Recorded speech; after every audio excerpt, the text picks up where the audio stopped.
Hey, good morning, good evening, good afternoon. Thank you for joining us, Berg. Welcome back to What's Up Enterprise, where we explore the latest technology trends across the industries with leading experts from around the globe. Today, I'm super excited. I'm not only here with a good friend of mine, Dr. Berg, but he's also one of the original creators and founders of Comerit. And he's got a tremendous background. I can't wait to get into this interview. Dr. Berg is actually not only a professor, has two PhDs, mathematics and computer science. He's written a number of books, seven within the realm of business intelligence. And I was super fortunate to get him over here today so we can talk a little bit about embracing the AI revolution. There's a lot of things going on here, and I think a lot of people would love to know, Berg, what you've been up to. Can you just give us a little bit of about your background and what you're doing now?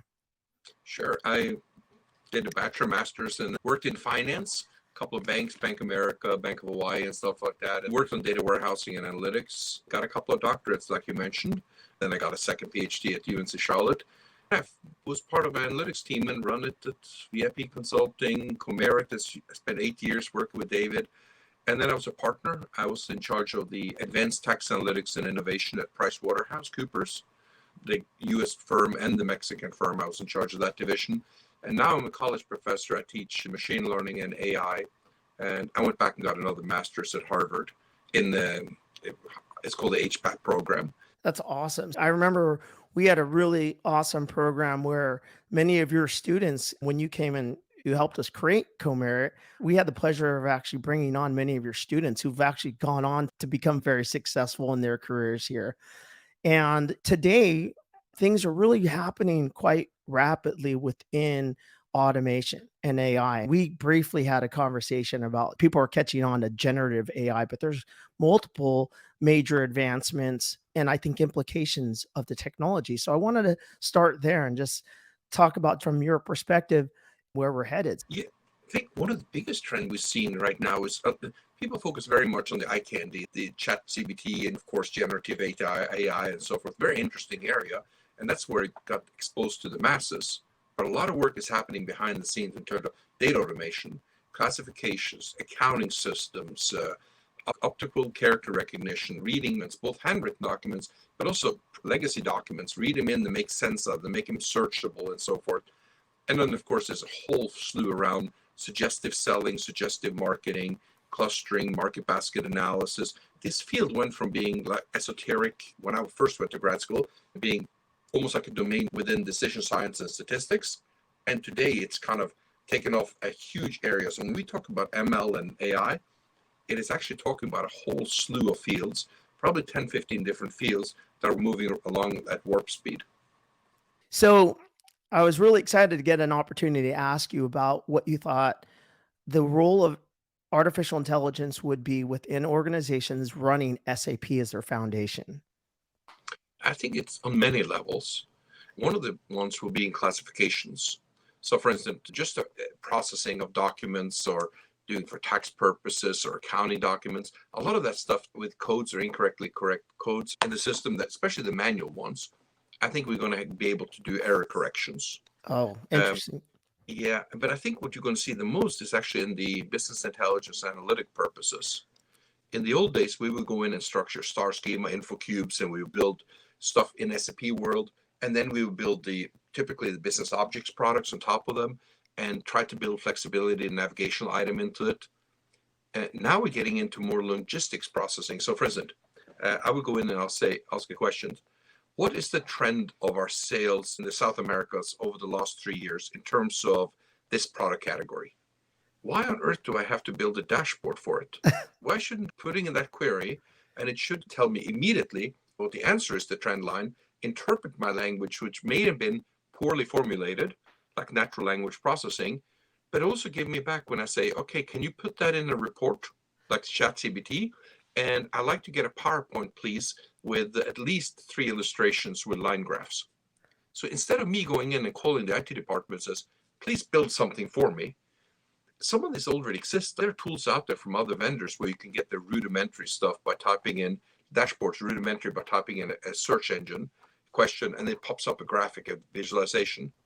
I think we're going to see more and more of it where the business intelligence is not going to be as structured, navigational items not going to be structures, and we're going to allow people to ask questions that are not really succinct and crystal clear and clearly defined, and then generate something for us and says, you know what, that's not exactly what I meant. What I was really looking for was X, Y, and Z, without writing a functional spec, tech spec, build another dashboards, web intelligence report or something like that. And I think the stuff today that's eye candy and people think is gee whiz, it's going to be the norm in the future. Yeah, I totally agree. In fact, just the other day, Amazon services, they released Bedrock, which is essentially a weaving of multiple AI companies that had created large language models. And instead of creating their own, they just said, here, if you're in our environment, here are some tools. You can try to create this stuff on your own. And I agree. It's like this, I think, potentially presents some challenges even for a company like ours, where you may not need a developer when the CEO asks the very question that you ask. Why do I need that? I just need to talk to my data. But I do think that there might be challenges for these big corporations to adopt it. And so I want to ask you a little bit about what you saw might potentially prohibit these large organizations actually deploying exactly that path that you described. Think of this almost like a wedding cake, where you basically have the rock bottom layer. We get the SAP data, non-SAP data, we load it into a platform, a data lake, an in-memory database, or something like that. And once the data sits there, we need somebody who actually can curate the data. So there might be calculated key figures, there might be additional information we want to extract, or it doesn't make sense to look at the raw data. I don't care about the actuals in the budget. I care about the variance, for instance. So there needs to be some data jockeys down there doing the data wrangling and take care of the data and get it in this format and creating derived data fields for me. Then there'll be some data scientists. There'll be people out who know entropy, game theory, neural networks, decision trees. They will learn how to build random forests and stuff like that, or support vector machines, who will put the tools in my hands. And then there'll be the end users. But what we'll see is more of a capabilities platform instead of a structured reporting platform like we did with traditional data warehouses. I think there will be a very real transition period though for organizations. Like, how will they prepare? It seems like it's coming. What you're talking about doesn't seem like it's far away. I remember having these talks years ago and it seemed very far away, but we see people's ability to leverage it just at home now.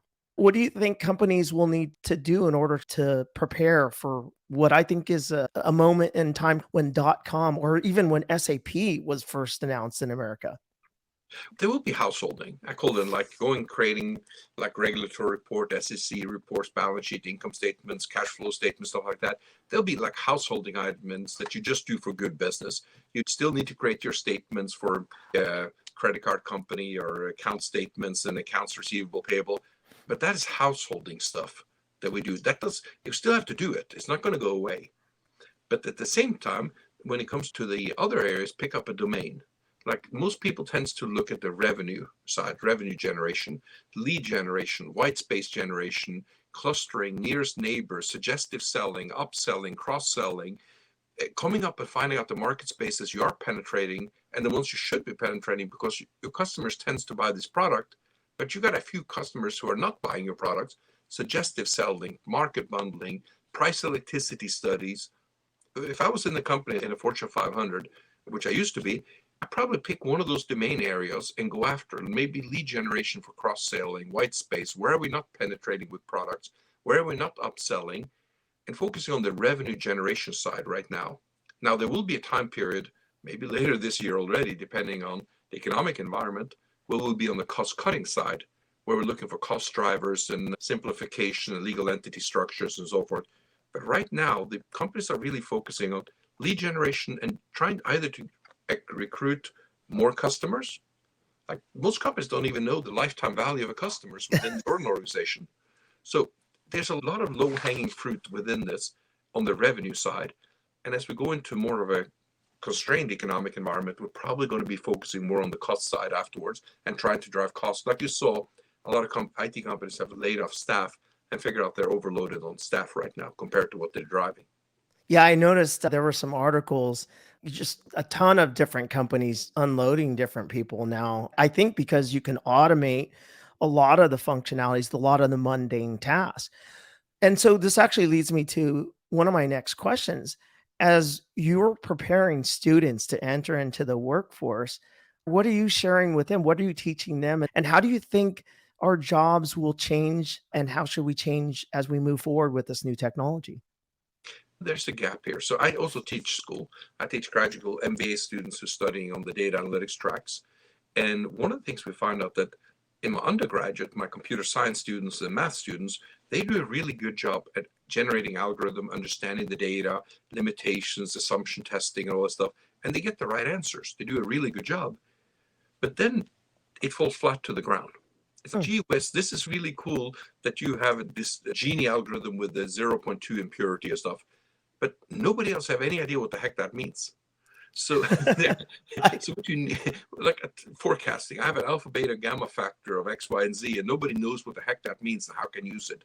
I think there's a layer on this wedding cake, the top layer, where there needs to be a translation layer between maybe it's MBAs, maybe it's somebody else in the organization who knows what the algorithm means, who knows what the capability, the art of the possible, what is possible to do out there, and how come we're not doing it, like market basket analysis and product layouts and so forth, and then take those numbers back to the data scientists and then translate that into actionable. So when I work with my MBA students, I tell them, I expect you to do the math correct. Take that for granted. Now, what I want from you is I want you to make it actionable. How can I make money out of it? How can I reduce cost out of it? And in your report, I want to see all the gobbledygook and the math stuff. I want to see that as an appendice. Your core deliverable is a report that tells me as a manager and executive, how the heck do I make money out of this? Because if I didn't trust you, I wouldn't have hired you in the first place. So the fact that I expect you to know the math, but now I need you to take the AI and the ML and turn it into something actionable that actually can do. And I want to make sure that you validate it. Don't just build a great model. Go out and test the model, test it against holdout data, fold-in data, and then tell me the error rates. The AI is never going to be perfect. So I want to see what the error rates are and then come back with something I can act upon. Don't give me 3 options without a recommendations. Here's 3 options, but by God, Berg, here's exactly what I want you to do, and here's the reason why, and bring the data to back it up. And I don't see that happening right now in the data science community. I don't see it in the computer science community or the mathematicians or the statisticians. They're really good at getting the numbers and they do a great job, but they really stink in trying to make it actionable. So there has to be another layer on that wedding cake. What kind of background would I need to have to be able to provide that type of expertise to an organization, as you're mentioning? What would I want to train myself on? What should I get my degree in? So there's a lot of good programs out there in business analytics, which basically not necessarily make you a data scientist. It makes you dangerous enough to know what this stuff is. You know the difference between a random forest, a decision tree, a logistics regression, a support vector, neural networks, and so forth. You know what these tools can do. You know what they're capable of doing. You understand the basics of them, and you can translate the outputs. If I give you an OOB estimate of a decision tree or random forest, what the heck does that mean? So you don't have to be the guy with the fingers on the keyboard sucking up a billion records and analyzing it, but you have to know what the different tools are, the limitations of the tools, the assumptions of the tools, and how to deploy them. So again, it's a layer between the data scientist who's down on the ground doing the grunt work and the executives who frankly don't care about the math and statistician. What they want is this is actionable, and here's our error rate, and here's our success rate, and here what I expect as an outcome. And it hasn't just been built, it has been validated as well. So that level, which most universities now calls business analytics, which is like a layer on top, but taught in the business schools, usually at the grad level, there's a huge missing components there. And if we just go out and build more and more cool stuff, mathematician stuff behind the scenes, it doesn't make any difference because we don't make it actionable. It doesn't At the end, translate into it doesn't. revenue. Nope. And that's where people come in with business analytics and domain expertise in their industries, in the manufacturing plants, in their maybe chemical, banking, insurance, wherever that domain is, and realize this. There's tons of stuff we can do, but frankly, A, it's illegal, B, it's immoral. So C, Right. it's going to tick off a lot of our customers. We're going to make a ton of money on some customers, but tick off a bunch of others. So we can't look at it as just numbers. We got to look at it from a business perspective. And frankly, that's what most industries are missing right now. Interestingly enough, early on when this stuff started to come out, there was real fear. I was watching some of the Twitter blogs, Reddit, and Quora, and people were like, "Oh, this stuff's going to replace my job." And there were people, like you mentioned, there were experts, maybe warehouse management experts, or they were in the agricultural space. They knew the seasons and all these different things around agriculture, and they were very concerned immediately. Is this stuff going to replace me? But you brought up something like those expertise is still very valuable in this top layer. So do you think that people should have any real sense of fear around being replaced as a business analyst? It's always like that. So think about it. We automated the blue collar worker. Packaging, manufacturing, shipping, distribution, it's all automated. We produce car factories now with 3,000 people that used to have 14, 15,000. They produce much more cars because of robotics. So the blue collar worker has already gone through this automation. It happened from the late 80s, maybe early 90s, in the last 25 years. Today, we take it for granted that mass production, increase in GDP per labor hour, US is dominating in the world. It's because we automated the blue collar worker. And if the white collar worker in the office thinks that their job is not going to be automated, they're fairly delusional.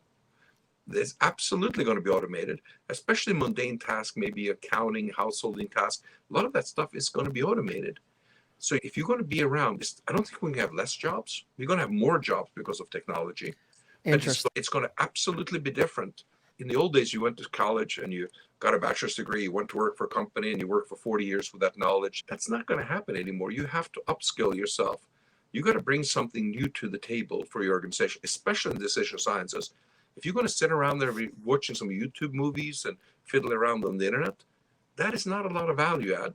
You're going to be what's called Power Rangers, the guys who put together a beautiful PowerPoint, but have no clue beyond the PowerPoint at all. And people are going to see through you pretty fast. Alexa, Bixby, all that stuff happened in natural language processing. Microsoft is putting ChatGPT into Microsoft Office starting this fall. If you're still going to be out there talking about bullet points and PowerPoints, and I like to call them Power Rangers, then yeah, you should be nervous about your career. You need to upskill yourself and bring something new to the table. So this is very fascinating, actually. You and I had briefly talked about this. We're still focused on helping companies enable their data so that they can deploy some of these technologies. But you mentioned a very interesting concept, conversational AI, and when it would be used versus a boardroom or maybe more appropriately for a war room. Could you talk a little bit about that? Is this a reality? Is this something that organizations would eventually start to adopt? Yeah, I think a lot of people expect this to show up in the boardroom, and I think that's a little bit misplaced. The boardroom wants the final product and the final recommendation. They're policymakers. And now there are people at more at the strategic level below them, like a CFO. If a CFO sits down and meets with his 5, 6, 7 controllers within the business, or the vice president within the business, that's really where the decision is going to be made. Chief operating officer, HR officer, CIOs, and I tend to call them more like war rooms, where you go in there. In the old days, like, give me my monthly report and we'll discuss it. And the future is like, give me a monthly report. I found an abnormality in the report. Now I want to go deep dive. And I don't want you to run another report and see me next week. I want you to do it in the room with me right now. And I'm not so interested in what happened. I'm more interested in why does it happen? What's the underlying causes between that? We're almost like breaking the crust right now, where we're getting into this. It's not really heavily adopted yet in management decision making, but that's the first layer. So once you go from the director level and maybe you move into the VP and then into these war rooms, that's, I think, you're going to see being adopted way before we see it inside a boardroom, where meetings tends to be more a policy level. Can you explain a little bit more? What is a war room? When do organizations meet in war rooms? Well, for product launch, if I was launching a new product into the market space, I care about manufacturing, I care about marketing, I care about sourcing and procurement for materials, quality control around the product, for instance, pricing, market adaptation of where I'm selling in. And so there's a lot of information I need when I do a new product launch. I don't want that to be part of a project team. I want to be part of a larger scale of my organization. So that might be one thing. Another might be strategic acquisitions. Like, I acquired a company, I spun off a company, I went into joint venture, and I want to no longer rely on these quarterly reports or monthly reports. I want to have my finger on the pulse to make adjustments right there and then. And that means that I need operational data with insights, not monthly reports and year-end closes and quarterly closes to figure out what's going on. I had a friend of mine who said, he was a CIO in a company, says, Berg, I'm driving a company, a super tanker blindfolded. I make 10 degrees to starboard, then I drive for 3 months, and then I take my blindfold off, and they give me my quarterly report and says, oh my God, I oversteered. And then it's 10 degrees to port, and then blindfold back on again. That is not acceptable. Even if you monthly, why can't I monitor this on a daily basis? That's wild. I don't mean to transition away. This is a great talk. I know people are going to have a lot of different questions, but you brought up something. I wanted to ask you how this was going. I assume you're still out sailing, and is sailing season about to come up? Absolutely. I already booked my 50-footer to sail in Europe this summer. Oh man, that's awesome. And I know we're off the topic that we start on, but your kids all know how to sail, correct? Oh, absolutely. Actually, my middle boy is now a naval officer. He's been an officer for 3 years. He's the terrorist officer on a big ship heading to Europe next month.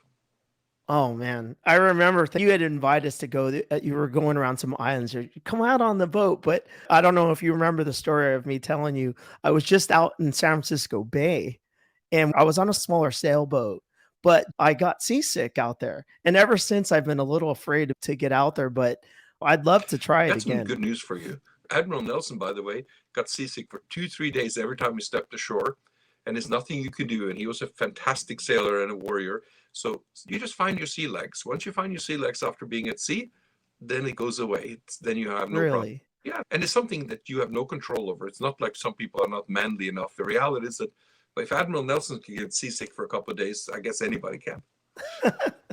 No, I appreciate that encouragement. I am going to try it again. My cousins were from the island of Kauai, and they're all fishermen. My family spent a lot of time in the ocean every single day. And they said the next time I'm back there, I absolutely have to go out there. And so I'm nervous, quite honestly, because I remember how bad I felt when I was out there. Dr. Berg, thank you so much for joining us today. I would love to have you back on here. There's so many more areas I'd love to explore.